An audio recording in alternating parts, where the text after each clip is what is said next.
Hi everyone, this is Tom Passero, and I want to go over the profitability analysis of best potato chips case. It would be case 9, and it is located in your e-text, or if you happen to have a hard copy. The 6th edition pages are 450 to 452. Of course, in e-text, as I'll go into it, it starts at 177, but it is the same number. And if you have the 5th edition, pages 427 to 429. I'm going to go through the case briefly, and then I want to get into the worksheets that you will need to use in order to successfully complete this exercise. The profitability analysis case starts with a gentleman named, or it could be a lady, Erin Delaney, and excuse me, he is asked to do a profit analysis on one of their customer lines, and that has to do with the mass merchants. In particular, there is a company called Value Savings, which is their customer, and they're complaining a lot. As you can see, they have frequent stockouts, terrible customer service, and the prices that Best Potato Chips is charging them is, in the Value Savings opinion, is too high. Okay, and they come up with several suggestions that if Best Potato Chips wants to still be a provider of them, they have to do some serious things. And you have provide store deliveries, install automatic inquiry system, and reduce their prices.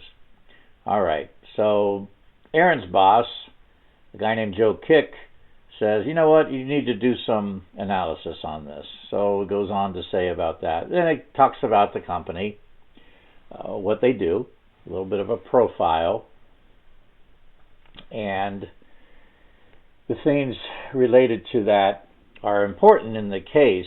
Now, I want to point out already that if you haven't gotten the worksheet yet, you'll see that there are some differences. And I do that, as I've explained many, many times, is that word gets out and people just essentially go to the publisher's site and get the answers. And we don't do that in this class. So things have changed. But you'll find out that the complication, the worksheet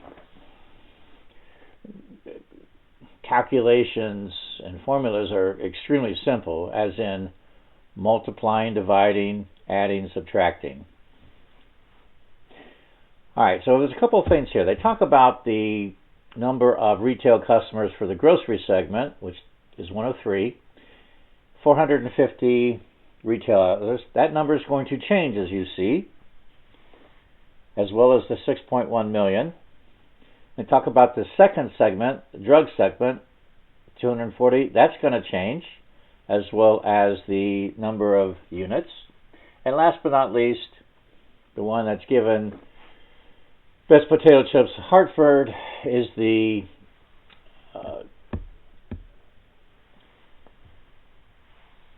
mass merchant segment, and that's going to change too, the number of locations and the unit sales.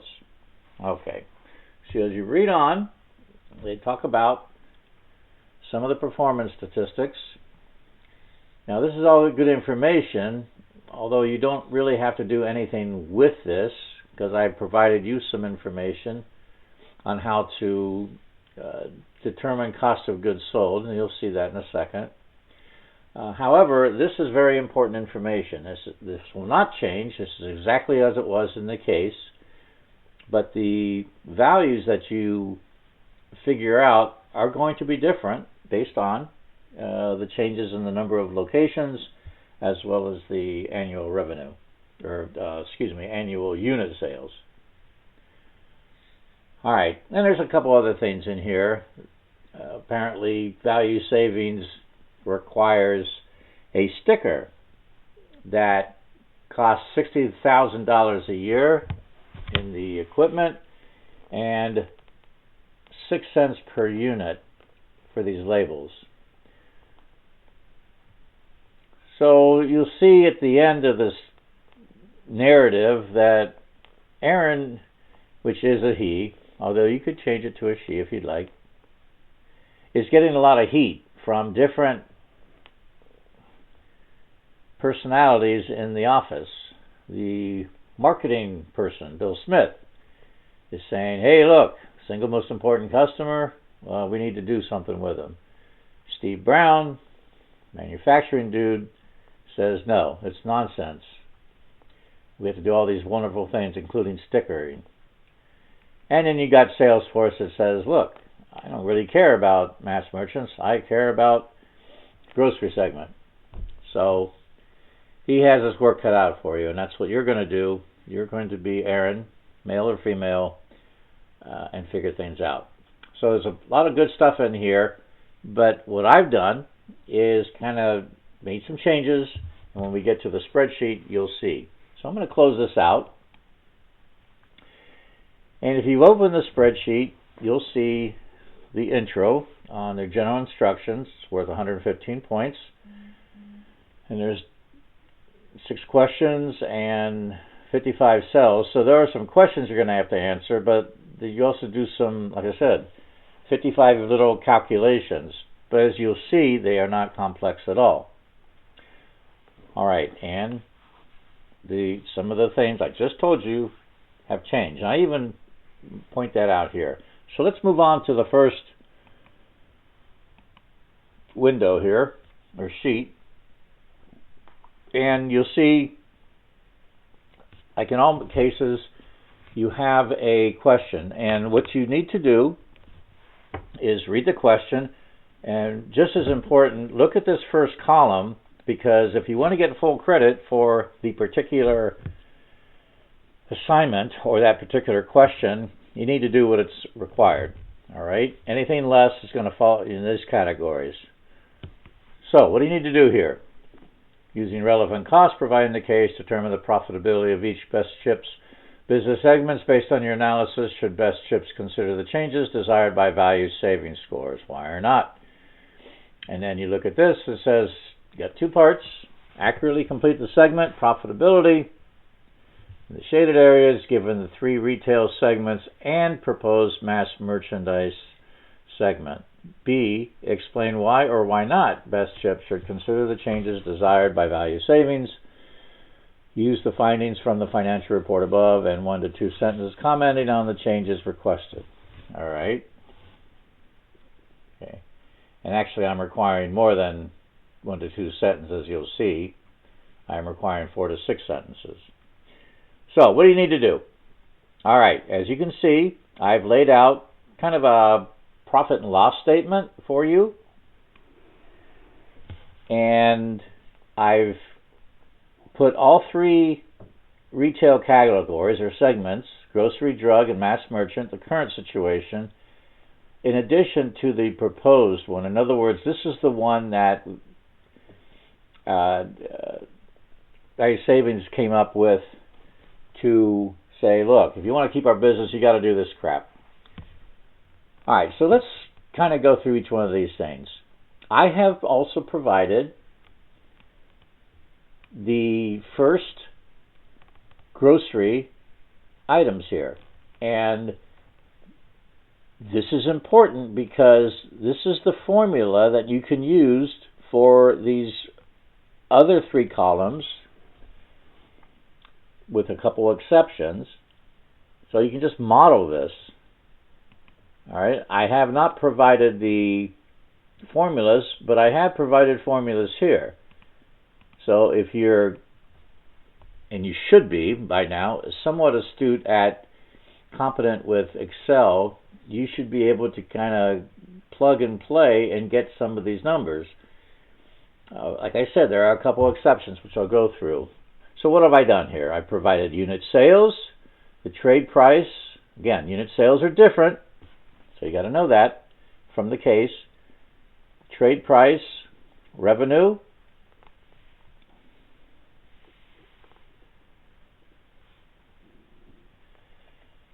cost of goods sold, which I've given at $1.17, $1.17.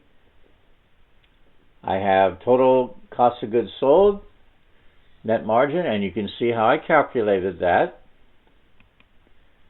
Simply this number minus this number. Then I have something called controllable fixed costs, and that's your stocking and delivery cost. Now that's going to be dependent on a couple of things. I'm going to go back to that in a minute. Which your total controllable fixed costs is just the combination of that.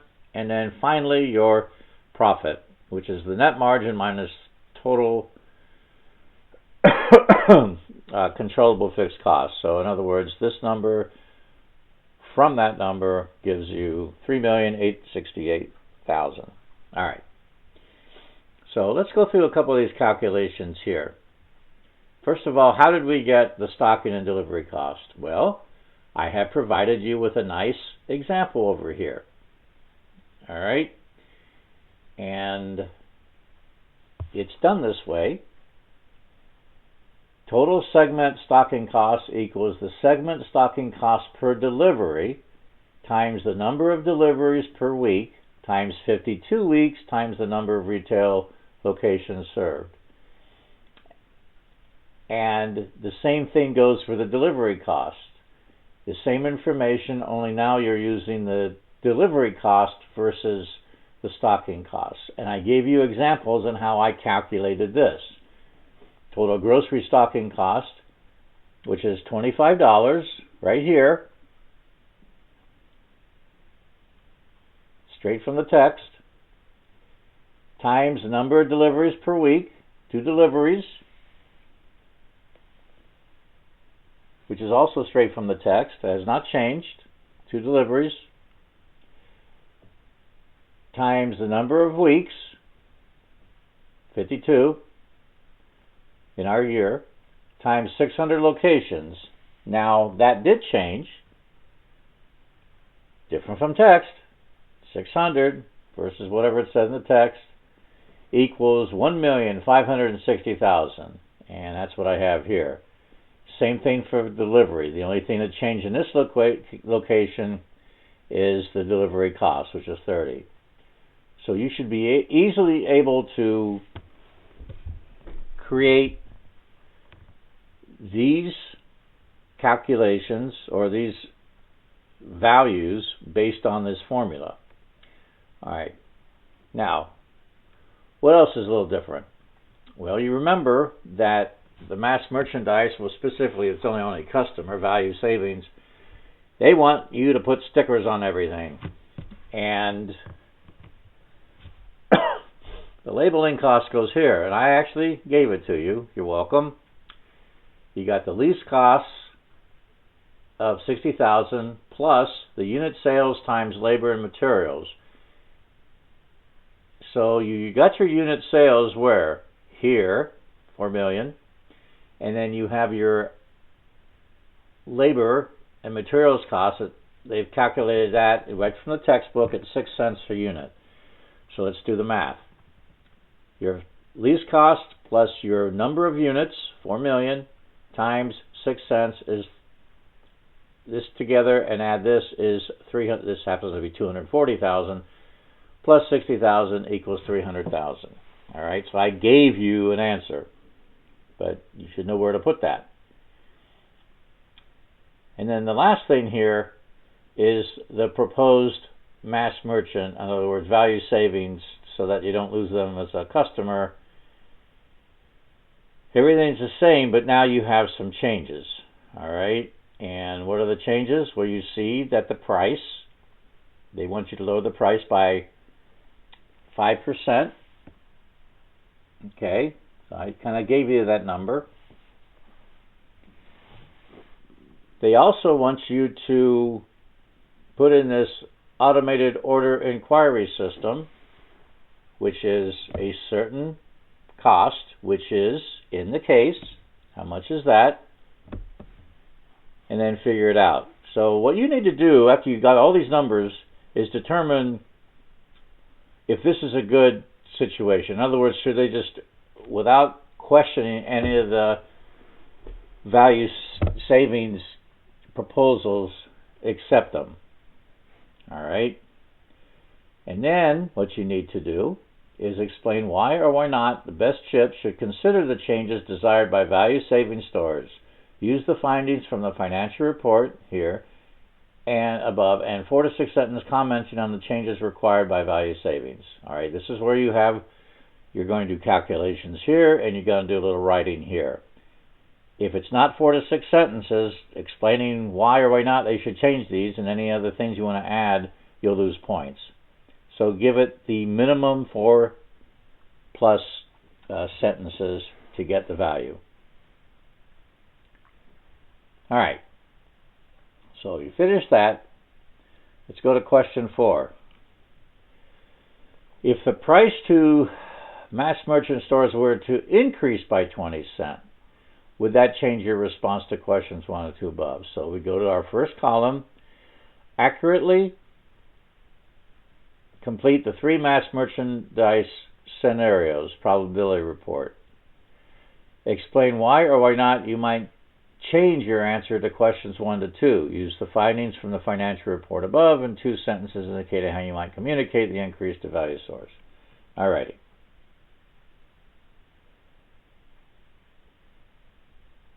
Okay, so what I want you to do, and actually this should be also 4 to 6 sentences.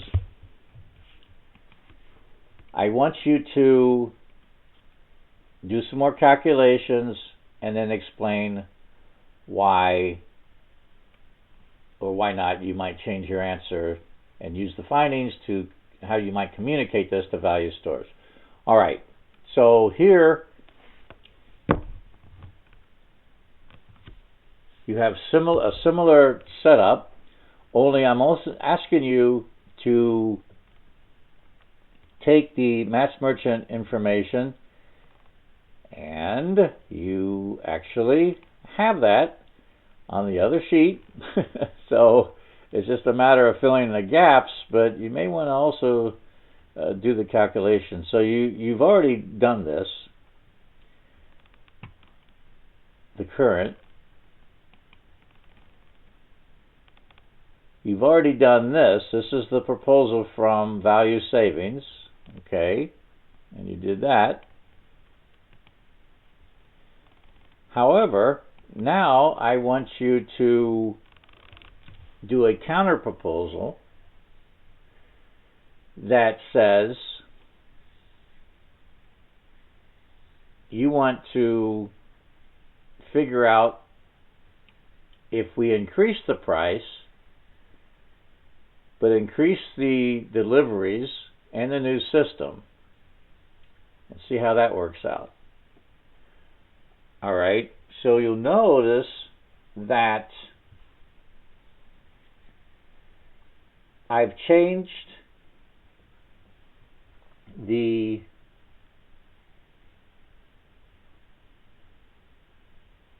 number of deliveries to 4 now from 3. So I've kept the 4 that was in their proposal, and I've also kept what? I've kept the automated order system. All right, and that number is in the text. But what I've done differently is increased the original trade price by 20%, and I've given you that number. Now they're saying, all right, you want us to do all these things, you want extra deliveries, you want a $600,000 thing, we're willing to do that, but we can't afford it unless we charge you a little bit more per package. So here you're going to do the same kind of calculations you did. Notice that the stocking and delivery cost will be very similar to proposed mass merchant, and I've given you the way how to do it. I've given you how to do the labeling cost, which you've already done. And what I've also wanted you to do is look at these numbers and then give me a little narrative indicating how you might communicate the increase in price to value stores, all right, and why you would or would not change your answers. One thing I want to mention is these green boxes, and you saw one over here. These green boxes match up to these green boxes, or cells, I should say, and those are chick figures. So you can determine if you're on track if these numbers in the green boxes equal these numbers. And I give you the name of the cell. All right. Now, the worst thing you could possibly do is just insert these numbers into here. Don't do that. That's not going to tell you anything, because this number should be based on your calculations. And if it matches what you have down here, then all is good. If it doesn't, you made a mistake. All right, so let's move on to question 5. Well, question 5, you don't have to do any calculations, but you got to do some writing. So what do we need to do for question 5? Are there factors other than segment profitability that should be considered? If so, what are they? So you look over here. Given the 3 factors listed, provide 2 sentences for each factor explaining why this might happen and or why this is important.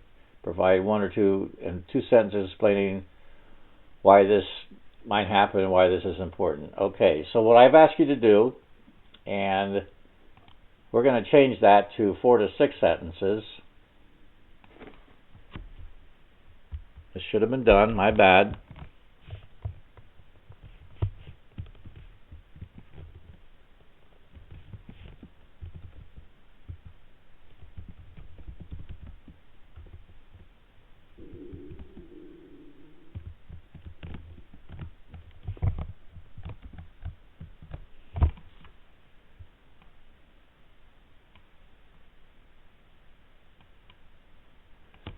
So what you are going to do is answer in 4 to 6 sentences each why this is important. Selling an unprofitable product or serving an unprofitable segment promotes sales to other areas where profits can be made. Okay, I want you to explain why this might or might not happen, or why it's important. All right. Factor 2, refusing to serve a customer may have negative implications on other customers that best potentially serve. 4 to 6 sentences. It may be that third parties can provide logistics services at a lower cost. Okay, so again, explain why this might happen and or why this is important. And then last but not least, you come up with another factor with your own brains and give me 4 to 6 sentences on why it is important. Okay? All right. So there you have it. This is your assignment, and please let me know if you have any questions. I trust you'll do a good job and answer it completely. Thank you.